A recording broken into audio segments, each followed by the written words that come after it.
কেমন আছো তোমরা? দেখো আমি আবার আজকে একটা নতুন রেসিপি নিয়ে চলে এসেছি। আজকে করব এঁচুড়ের ধোকা।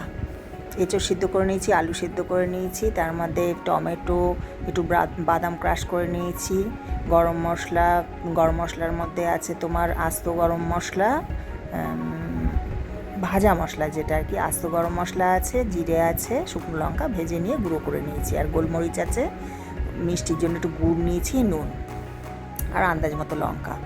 এবার সেদ্ধ করে নিয়ে এবার ওটার মধ্যে বেসন দিচ্ছি 2 চামচ দিয়ে, আর 2 চামচ দেবো ছোটো চামচের 2 চামচ কর্নফ্লাওয়ার দিয়ে ওটাকে মিক্সিতে বেটে নেব।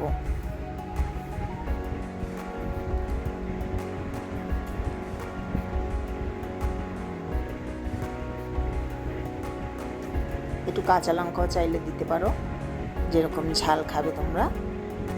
দিয়ে ওটাকে বেটে নিয়ে মাইক্রোওভেনের ট্রেতে এটা মাইক্রোওয়েভ করবো আমি। ওটা কড়াইতেও করা যায়, কড়াইতে করলে একটু বেশি তেল লাগবে, ওই জন্য আমি বেশি তেল দেবো না বলে একটু মাইক্রো করে নেবো। ওই তেল ব্রাশ করে নিলাম, নিয়ে এবার ওর মধ্যে ওটা দেবো লো র্যাকের মধ্যে 10 করে 10 মিনিট প্রথমে দেবো, দিয়ে দেখবো কতটা হয়েছে, দিয়ে আর 10 মিনিট দেবো, দিয়ে টোটাল 20 মিনিট লাগবে আমার। এবার পরিমাণ বুঝে ওটার টাইমিংটা হবে।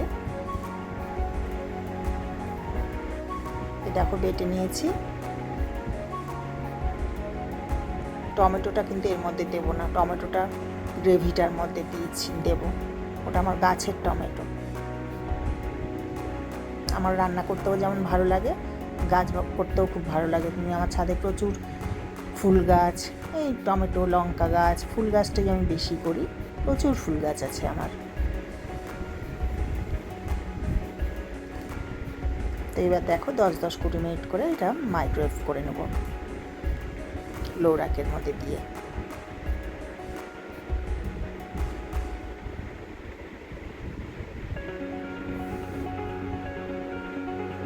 কড়াইতে তেল বসিয়ে গ্রেভিটা করে নেব। ওটা হতে হতে একটু জিরে ফোড়ন দিয়ে দিলাম, সর্ষের তেল দিয়ে। এই গরমে তোমরা খুব সাবধানে থাকবে, বেশি বেশি করে জল খাবে, সানগ্লাস ব্যবহার করবে, ছাতা ব্যবহার করবে। এই দেখো কাঁচা লঙ্কাও দিয়ে দিলাম, টমেটোও দিয়ে দিলাম, তেজপাতাও দিয়ে দিলাম, দিয়ে এবার নাড়াচাড়া করবো।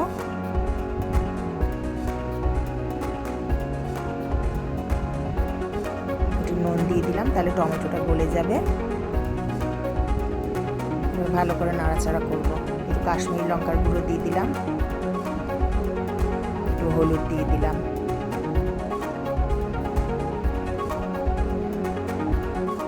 টমেটোটা গলে গলে আসবে একদম। এই যে ভাজা মশলা, যেমন আমি জিরে আর ধনে হালকা করে একটু ভেজে গুঁড়ো করে রেখে দিই, সেটাই জলে ভিজিয়ে রেখে দিয়েছিলাম, জিরে ধনে আর আদা একসঙ্গে দিয়ে দিলাম। তোমরাও কেনা প্যাকেটের থেকে আমার মনে হয় এইভাবে গুঁড়ো করে রেখে দিয়ে বানালে, রান্না করলে খুব টেস্ট হয়। তাতে রান্নায় একটু গুড় দিয়ে দিলাম সামান্য মিষ্টির জন্য, এটা অপশনাল, যে যেরকম মিষ্টি খাবে সেরকম দেবে। তবে একটু নিরামিষ তো, ভেজ রান্নায় একটু মিষ্টি দিলে ভালো লাগে। অল্প নাড়াচাড়া করব, একটু অল্প অল্প করে জল দেব, দিয়ে দিয়ে নাড়াচাড়া করবো 3 টাইমস জল দেব,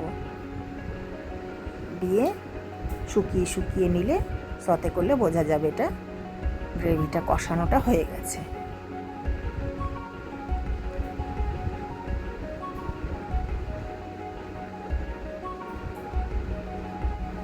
এঁচড়ের তরকারিটা আমাদের বাড়িতে কেউ খেতে চায় না, তো ওই জন্য আমি ভাবলাম এভাবে ধোকা বানাই, মানে এটা আমার একদম নিজস্ব রেসিপি।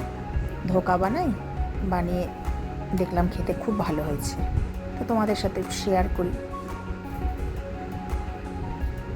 গরম জল দিয়ে দিলাম, কষানো হয়ে গেছে, এবার আস্তে আস্তে ওটা ফুটছে। আমি ততক্ষণে এই ধোকায় দেখো কেটে নিয়েছি, কেটে নিয়ে এবার সব ভেজে নেব।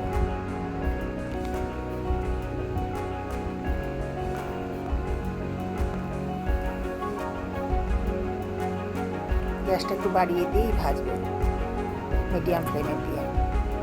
একদম কমিয়ে দিলে ভেঙে যেতে পারে। তবে কর্নফ্লাওয়ারটা ধোকাটা দিয়েছি তো ওটা বাইন্ডিংটা ভালো থাকে, ওটায় ভাঙে না ধোকাটা।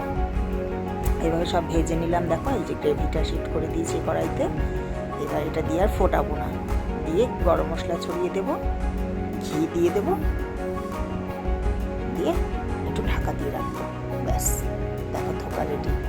খেতে কিন্তু দারুণ হয়েছিল, তোমরা অবশ্যই ট্রাই করবে। আজকের মতো টাটা, সবাই ভালো থাকবে গরমে।